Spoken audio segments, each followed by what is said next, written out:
What's going on, filmmakers? I'm Alexandru and today I'm gonna do a lighting breakdown on how I shot these two sequences.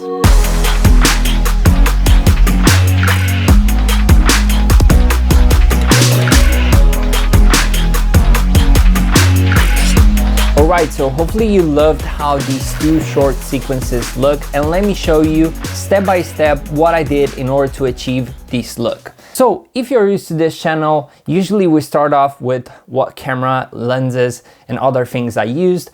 And my camera of choice for this project was the Sony Fx6 with the Sony 50mm f1.2. And yeah, we shot everything at 1.2 because Sony has an amazing autofocus. And I really want to take advantage of that and use 1.2 because it looks like nothing else. And in terms of lights, I only used two lights on this scene, and that is because we already had a little bit of sun coming through the apartment and was filling up a little bit our shadows. Because we had a little bit of light coming through the window, we added some really powerful lights to shape the lighting as we wanted. So in the back we have an Sony Fx6 with a projector lens that was making this beautiful beam of light that was also amplified by the haze machine that we had. So as you can see, I filmed handheld at 25 frames per second at ISO 800, and I had my variable ND from the camera on. So my second light was right from this angle. And as you can see, we had like a really big team for this shoot. It was a commercial that I'm not allowed to show in its full integrity, but I am allowed to show a few snips and a few shots from it. So really big crew, a lot of makeup going on, a lot of preparation. And now you can see my light placement, which is from the side. It's a Forza 500 with a big softbox on it. So this light has a ton of power, and that's why we used it, because if you look at the shot, you see that it has a lot of separation, and she has a glass of wine. It looks like she's enjoying herself after a long day of work. So this is what we wanted to create. And because we have such powerful lights, we can battle with the light coming from the outside and we can create this mood. We also have a practical light right here on the wall, which is giving us a little bit of that mood that she's into. So lights are open in the house, so it means that's a little bit later in the day. So I really love how it turned out. I think the skin tones look really good. I think the table that she's placed at helps a lot in terms of skin tone because it reflects, and we have this really beautiful color on her skin, but the lights do a lot. Like, I really love using Forza 500 with the softbox. I think the light coming from that light is really good. Now what I want to do is, like, I build up a virtual set inside Cinetracer, and I want to show you a little bit on how I put the lights and why. Alright, so this is our virtual set inside Cinetracer. So if you guys are curious what app this is Cinetracer on Steam. You can install this on Mac or on any platform you want, or Windows. And it's really cool because if you're not shooting, you can do a lot of lighting experiments in here. So this was my lighting placement. This is the place where I had my camera. The sun was something around there and it was going through the window. So we have a lot of light coming in. So that's why we used powerful lights. So my light placement is around here, so it's giving us a really beautiful side light that is cinematic, and I had my backlight barely hitting her and hitting here on the ground, which gave a little bounce here, and it was looking also nice, and also our practical light.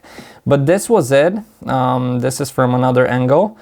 Also, because the light was covered by the wall, you cannot see it in the shot. So let me see if I can. So the shot was like this somehow.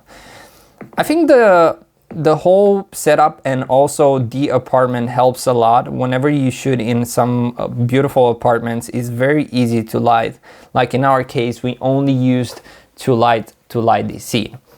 So moving on to the next shot, we have this cool little segment with the mother and the kid that looks very natural and it was a little bit hard to get this right, especially when you shoot with kids, because kids don't do the same movement over and over again, and they kind of get shy really fast. So whenever you guys work with the kids, just have a lot of patience, because in the end you're gonna get the shots. But anyway, we're gonna go behind the scenes and show you how we shot this sequence, because I think it's really beautiful and the lighting looks awesome as well. So for this one, we also used only 2 lights. And by this time you're thinking, Alex, why are you not complicating your lighting more? And that is because I like to keep my lighting simple, and we shot like, I don't know, probably 15 scenes in that day. So I couldn't have a really complicated lighting setup. So I chose to light as best as I can in the fastest time as I can. So because of that, I chose to use a more simple lighting setup, but a lighting setup that works and looks good. And from my point of view, I think these shots look really good. Like, you don't need more than that. So in terms of lighting gear, what I used for this scene was a Nanlite mix panel 150 with a softbox. That was my key light, and for the backlight I used the Nanlite Forza 500 that was giving me this beautiful light that it appears that the sun goes through the window.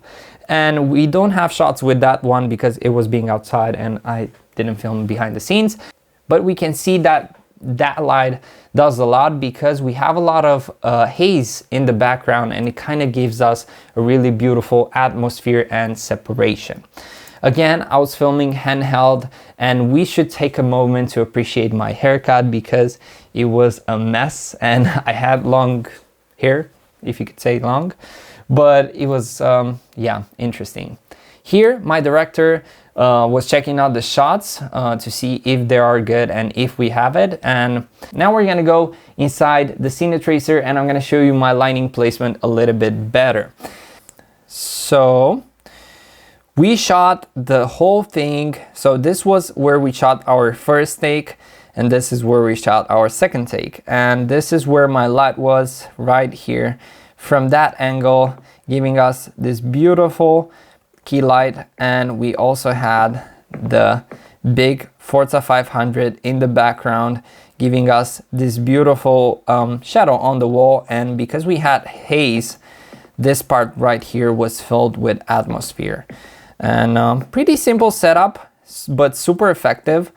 Again, this was effective because we had this beautiful location. If we weren't having this beautiful location, I probably think our lighting setup would have been much harder.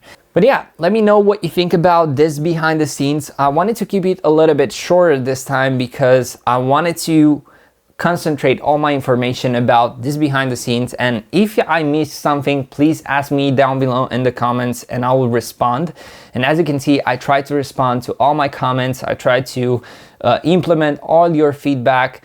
And what I would love you to do is give me a subscribe, and also if you want, give me a super like. YouTube just added this function where you can give a super like, so if you guys want that, I will be very happy. So until next time, I'm Alexandru, and I really hope this video was helpful. Cheers!